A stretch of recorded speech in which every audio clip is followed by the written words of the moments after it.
Welcome to this episode of My Electric Earth. Now I had my car for almost 1 month. So what has my experience been? What have I done? How do I feel? Is everything the paradise with this car? One of the most controversial design ideas is the lack of an instrument cluster behind the steering wheel. I feel that this is a brilliant design. Actually, you don't need anything here in front of your vision. I mean, you should concentrate 100% on the traffic which is outside the car. And thanks to the design of this area here, you have a really great view over your surroundings, and you're not distracted by oil pressure, engine temperatures, and other things that you need to see in a combustion engine cars. Okay, you have the speed here, but you don't need the speed so much either, and it's very easy to see the speed limit on this side. It's not disturbing me at all. And it seems that this is the way going forward for Tesla, since the Model Y, that is the next car in the product line coming 2020, will have similar design. I could not hesitate to go to the gas station and park there. I found a good spot while buying some stuff in the shop. Since the Model 3 in Europe have the CCS contact, you can go to any public charger and charge the car. Most of them only have 50 kilowatts, so it will take significant longer time to charge the car than using a supercharger under optimal conditions. So now I'm here at another fast charger, and here it stands that is problem with the car to charge the car for some reason. It doesn't work here. The reason turned out to be that my credit card that I had on record was dropped by the system because I did not use their service for some time, and the agreement was updated thanks to the new GDPR policy in EU. Blaming with a message that there is a problem with the car on the charger screen for this reason is not very user-friendly and quite unfair. After agreeing to the new terms and adding the credit card again, it worked fine to charge on this charger.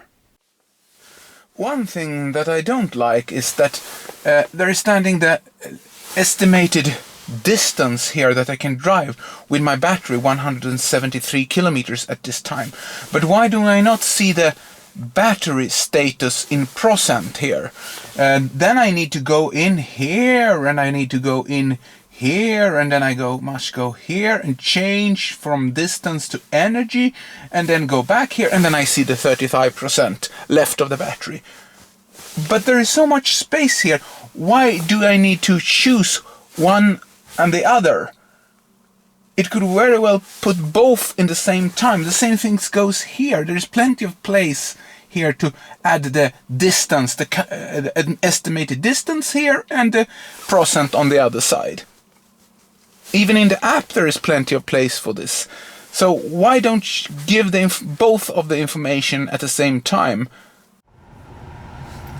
Here's one of the weirdest thing that I have as difficulty to understand with this car, is that there is no button or anything to turn it off. You just press park, open the door and leave. And hopefully the car will eventually turn itself off and lock itself.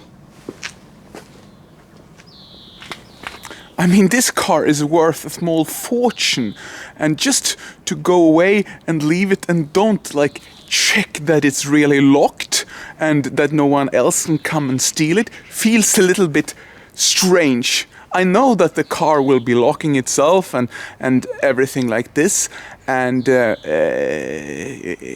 it's probably safe, but it feels a little bit strange. So very often I go into the app and check a little bit later, is the car really locked when I went away? So in order to be a little bit more safe, I have engaged the so-called PIN code here that I'm using when starting the car. This pin to drive is kind of last defense against a burglar jumping into the car trying to steal it and drive away. The seat seemed to be a little bit too deep for me here, and these parts are pushing against the back on my leg, which feels that it feels a little bit hard. So I put this extra cover here just to see if it gets a little bit better, but I'm not sure if it helps so much. I probably will adjust rather sooner than later to the seat. I think it's very sad that our society is accepting that cars has a tailpipe polluting the air that we later should breathe. Littering the society is not accepted in other dimensions, so why should it be accepted that our cars do it?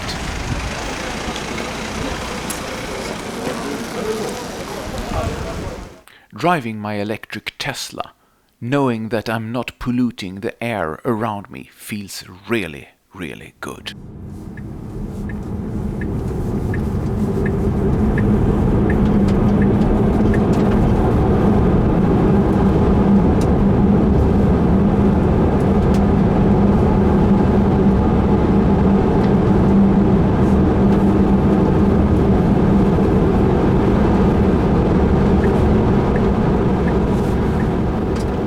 The noise in the cabin while driving on a highway seems to be quite high. I don't know if it will be better when I put my summer tire on the car, but this makes a huge issue when trying to use the car's hands-free, making a phone call. I maybe hear the person that I talk with, but the person on the other side complains about high noise levels and that there is an echo of his or her voice. Does not the car have echo cancellation? This is a very important feature in order to not have problems with the sound in a phone system today in the digital era. Hopefully there will be a solution for this in the future. Okay, so now I'm sitting here in my car.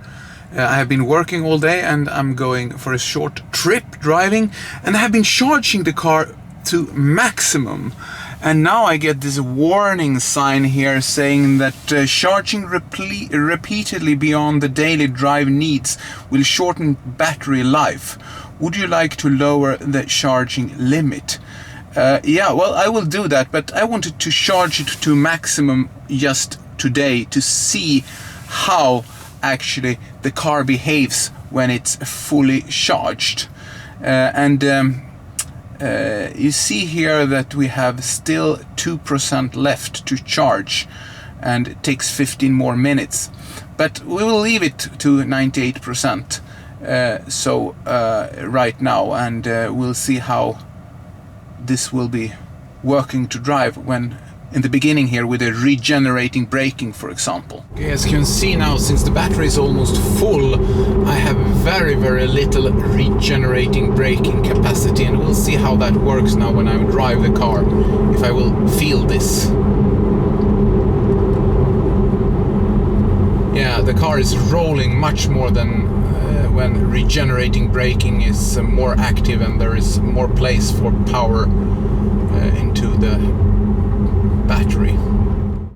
Of course I had to try the Autopilot. Okay folks, now we'll try the Autopilot. And it seems to work, but I have to be alert. I did not feel 100% safe. The line change feature works like I tried out here.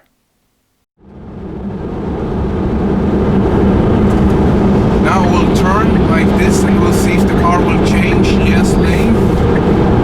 It works fine.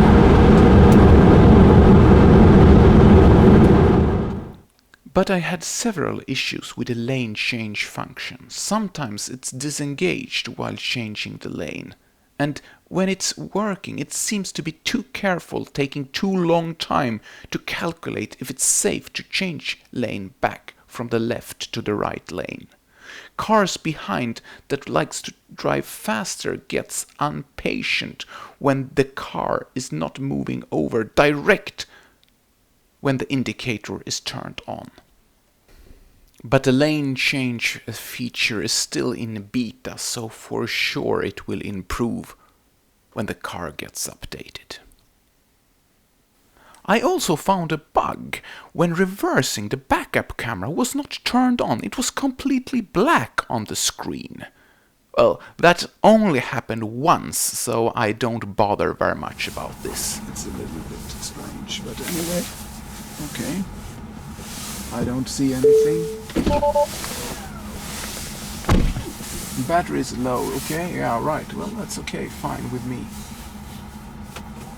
Now I see a little bit. The camera was like... Well, we came to the end of the episode, but before you leave, I would like to tell you that Tesla returned its referral program. So if you would like to buy a brand new Tesla Model 3 like mine, you can use my referral link and you will get some free supercharging.